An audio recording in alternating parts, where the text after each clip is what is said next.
Shalom, apa kabar saudara yang diberkati Tuhan Yesus? Saya berdoa saudara dalam keadaan baik, diberkati Tuhan dengan segala hal yang terbaik tentunya. Amin. Kita percaya bahwa penyertaan Tuhan sepanjang hari ini itu adalah hal yang sangat luar biasa bagi kita. Dari waktu ke waktu kita tetap ada dalam rencananya yang besar. Bahkan ketika firman-Nya hendak kita baca, kita dengar lagi malam hari ini, biarkan Roh Kudus yang menjadi pribadi yang akan mengajar setiap kita. Hingga kita terus dan lebih dekat lagi, lebih dalam lagi mengenal Dia. Mari kita berdoa, saudara. Bapa Surgawi, kami menyembah-Mu di dalam nama Tuhan Yesus Kristus. Kami mengucap syukur kepadamu, ya Tuhan, karena kasih-Mu selalu ada bagi kami. Kebenaran-Mu menuntun langkah-langkah kami untuk tetap berpengharapan hanya kepadamu. Bahkan di tengah-tengah kesukaran, Engkau mendidik kami untuk tetap memiliki iman yang teguh hanya kepadamu. Banyak hal dalam hidup ini yang harus diperbaharui. Firman-Mu lah yang akan memperbaharuinya, ya Tuhan. Tolong kami dengan rela hati memberi diri untuk dibaharui oleh firman dan Roh Kudus-Mu. Di dalam nama Tuhan Yesus kami berdoa. Amin. Renungan malam hari ini saudara tercatat di dalam Yakobus pasal yang ketiga ayat yang kelima sampai ayat yang ke-12. Demikian firman Tuhan. Demikian juga lidah. Walaupun suatu anggota kecil dari tubuh, namun dapat memegahkan perkara-perkara yang besar. Lidah pun adalah api. Ia merupakan suatu dunia kejahatan dan mengambil tempat di antara anggota-anggota tubuh kita sebagai sesuatu yang dapat menodai seluruh tubuh dan menyalakan roda kehidupan kita, sedang ia sendiri dinyalakan oleh api neraka. Semua jenis binatang liar, burung-burung, serta binatang-binatang menjalar dan binatang-binatang laut dapat dijinakkan dan telah dijinakkan oleh sifat manusia. Tapi tidak seorang pun yang berkuasa menjinakkan lidah. Ia adalah sesuatu yang buas, yang tak terkuasai dan penuh racun yang mematikan. Dengan lidah kita memuji Tuhan, Bapa kita, dan dengan lidah kita mengutuk manusia yang diciptakan menurut rupa Allah. Dari mulut yang satu keluar berkat dan kutuk. Hal ini saudara-saudaraku tidak boleh demikian terjadi. Adakah sumber memancarkan air tawar dan air pahit dari mata air yang sama? Saudara-saudaraku, adakah pohon ara dapat menghasilkan buah zaitun dan adakah pohon anggur dapat menghasilkan buah ara? Demikian juga mata air asin tidak dapat mengeluarkan air tawar. Nah, saudara, renungan kita malam hari ini berbicara tentang bagaimana kita memfungsikan lidah, mulut kita dengan benar. Terkadang masalah yang kita hadapi seringkali membuat kita tidak bisa mengendalikan atau menguasai perkataan kita, menguasai mulut kita, menguasai lidah kita. Dan hati kita adalah hati yang mengasihi Tuhan. Tetapi terkadang mulut kita sering mengeluarkan kata-kata yang menyakiti hati Tuhan. Namun saya percaya bahwa hati yang mengasihi Tuhan akan sangat dibuktikan melalui lidah kita, melalui mulut perkataan kita. Bagaimana kita berbicara dan memperlakukan orang lain. Itu sebabnya Tuhan Yesus berkata bahwa apa yang dari dalam akan terpancar keluar. Tuhan yang dapat melihat hati manusia, saudara. Tetapi orang lain akan melihat kita melalui perkataan kita. Lidah kita sebenarnya menentukan kekristenan seperti apa yang sedang kita jalankan, yang sedang kita bangun hari-hari ini. Mari kita memperhatikan beberapa hal yang dapat kita lihat, saudara, tentang lidah ini ya. Dari ayat-ayat ini kita akan coba memperhatikannya. Hal yang pertama bahwa perkara besar dapat terjadi oleh lidah kita. Ayat yang kelima firman Tuhan berkata, demikianlah juga lidah, walaupun suatu anggota kecil dari tubuh, namun dapat memegahkan perkara-perkara yang besar. Amin. Kita dapat memahami bahwa banyak orang-orang yang sukses, berhasil dalam hidupnya di dalam dunia ini. Bahkan orang-orang yang biasa-biasa saja mungkin dalam tingkat pengenalannya akan Tuhan. Mereka dapat bertahan di tengah-tengah keadaan yang sulit. Alasannya sederhana, bukan karena mereka hebat atau mereka bisa mengatur segala sesuatu, saudara. Tapi karena mereka selalu memperkatakan perkataan-perkataan yang baik, perkataan-perkataan positif bagi diri mereka, bagi orang lain. Bahkan perkataan-perkataan iman. Tidak ada kata-kata negatif, kata-kata yang merendahkan keadaan atau merendahkan orang lain yang keluar lewat lidah mereka. Artinya jika kita ingin melihat atau mengalami hal-hal besar terjadi dalam hidup ini, maka kita harus memiliki kata-kata yang baik, kata-kata yang benar, kata-kata yang membangun, kata-kata yang menguatkan orang, kata-kata yang membuat orang tersenyum, saudara. Kata-kata yang dapat membangun diri sendiri. Bukan melemahkan orang lain, bukan menyakiti hati orang lain. Bahkan terkadang kita nggak sadar kalau kita sudah membuat orang menjadi lemah secara iman. Lalu kita berkata, itu kan pilihan Anda mau lemah atau tidak, itu kan tergantung Anda. Tidak demikian, saudara. Bahwa kita adalah sesama anggota Kristus, tubuh Kristus, yang seharusnya saling menguatkan, meneguhkan, bukan saling melemahkan dan menyakiti dengan perkataan atau lidah kita. Seperti halnya juga ada satu contoh dalam firman Allah dalam Injil tentang seorang wanita yang mengalami pendarahan selama 12 tahun, saudara. Bagaimana dia memiliki perkataan iman yang kuat di dalam dirinya. Jadi perkataan harus lahir dari iman. Perkara besar terjadi ketika wanita yang mengalami pendarahan ini memperkatakan imannya. Dan kita melihat dia sembuh. Ada satu waktu di mana kita akan berhadapan dengan orang-orang di sekitar kita. Dan perkataan kita bisa menolong orang itu, saudara. Perkataan kita, lewat lidah kita, lewat mulut kita, itu bisa membangkitkan kepercayaan dirinya di hadapan Tuhan, bahkan di hadapan manusia.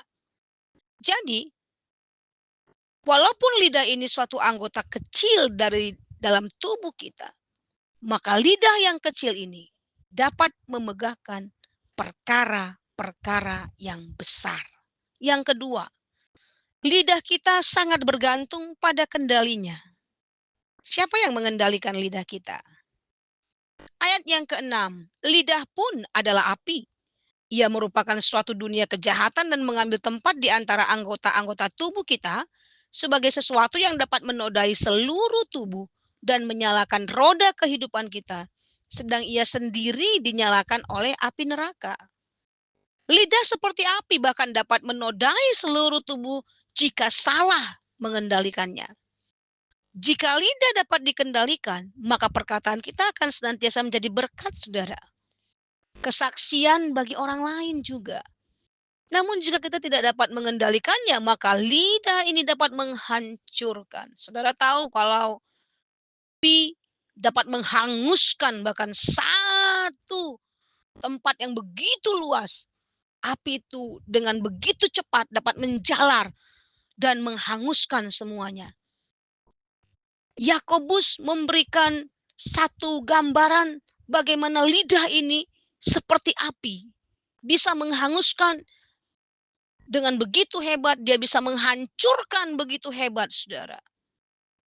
Bahkan dikatakan dia dapat menodai seluruh tubuh jika kita salah dan tidak dapat mengendalikannya. Dengan lidah kita dapat menghancurkan harapan orang lain.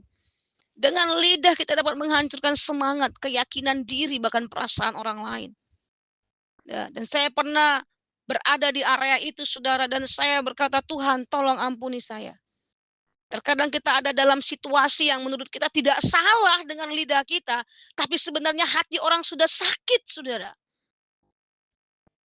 Dan dengan sadar, kita harus cepat-cepat sadar. Dan kita minta pengampunan Tuhan. Saudaraku yang diberkati Tuhan. Dikatakan seperti api yang menghanguskan, betapa dahsyatnya kuasa dari lidah. Dia bukan hanya memegahkan perkara-perkara besar, tapi dapat menghanguskan dan menghancurkan orang lain. Menghancurkan hati orang lain. Dalam Matius 5 ayat yang ke-18 sampai 19 menjelaskan bahwa orang yang di dalam hatinya tidak ada kenajisan, tidak akan mungkin berbicara hal-hal yang najis. Jadi artinya semua tergantung pada kendalinya. Jadi lidah kita sangat bergantung pada kendalinya. Yakobus mencatat bahwa ada jenis binatang-binatang yang dapat dijinakkan, dikendalikan oleh manusia. Tetapi tidak seorang pun yang berkuasa menjinakkan lidah. Lidah yang tidak dikendalikan oleh Roh Kudus. Maka lidah itu menjadi sesuatu yang buas, tidak terkuasai, penuh racun yang mematikan. Meski lidah digunakan memuji Tuhan, bahkan lidah juga digunakan untuk mengutuk, menyakiti hati orang. Seringkali kita berpikir bahwa apa yang kita sampaikan pada orang lain itu baik. Tetapi belum tentu benar. Karena apa yang baik menurut saya belum tentu benar menurut saudara. Lidah digunakan memberkati, tapi lidah juga digunakan untuk mengutuk. Firman Tuhan menasihati kita, mengingatkan kita bahwa kita tidak boleh melakukan hal yang demikian. Ketika kita berkata kita adalah anak-anak terang, kita adalah anak-anak Tuhan, maka biarlah lidah kita pun dikendalikan oleh Tuhan, dikendalikan oleh firman-Nya, dikendalikan oleh Roh Kudus. Saudaraku yang diberkati Tuhan, mari kita perhatikan hal yang ketiga, bahwa ada ciri-ciri lidah orang yang benar. Ya, ciri-ciri lidah orang yang benar itu seperti apa? Amsal 12 ayat 18 berkata, ada orang yang lancang mulutnya seperti tikaman pedang, tetapi lidah orang bijak mendatangkan kesembuhan. Perjalanan kehidupan kita adalah perjalanan di mana kita akan semakin dewasa dan tentunya juga akan semakin bijaksana. Nah, orang yang bijaksana, maka lidahnya pun, ya, lidah orang bijak itu, firman Allah berkata, mendatangkan kesembuhan. Ya, menjadi obat gitu. Ketika kita bicara dengan orang yang sakit, orang yang sakit bukan bertambah sakit, tapi mereka mendengarkan, menerima apa yang kita sampaikan, dan yang kita sampaikan itu membuat dia sembuh. Ya, lidah orang yang bijak mendatangkan kesembuhan. Amsal yang ke-12 ayat yang ke-25 firman Tuhan berkata, kekhawatiran membungkukkan orang, tetapi perkataan yang baik menggembirakan dia. Perkataan yang kita sampaikan kepada orang lain membuat hati orang itu gembira gitu. Sekalipun kita menegur dia, tapi hatinya tidak menjadi sakit, saudara.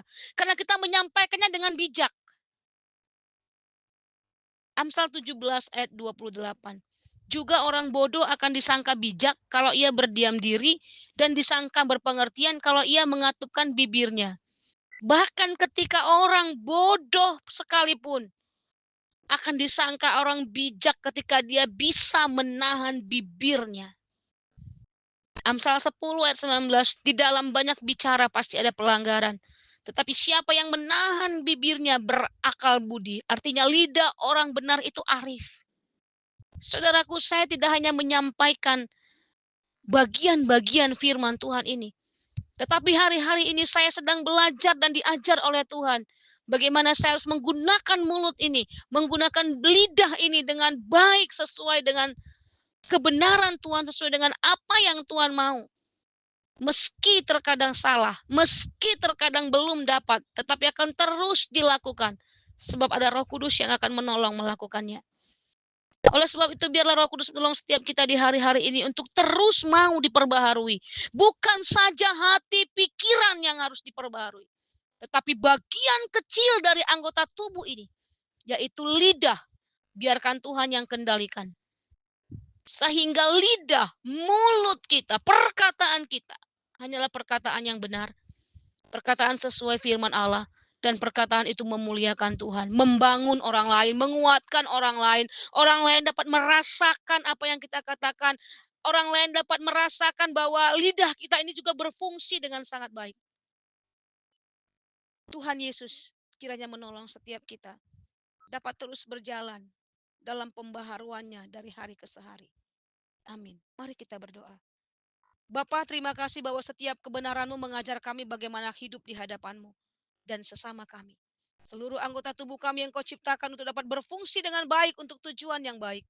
Bila terkadang lidah kami masih mengeluarkan perkataan yang tidak baik, Roh Kudus baharui kami, kendalikan kami, dan tolong kami pun untuk dapat mengendalikan lidah kami sendiri, sehingga seluruh hidup kami utuh melakukan hal yang mempermuliakan nama-Mu, ya Tuhan. Di dalam nama Tuhan Yesus Kristus kami berdoa. Amin. Tuhan Yesus memberkati.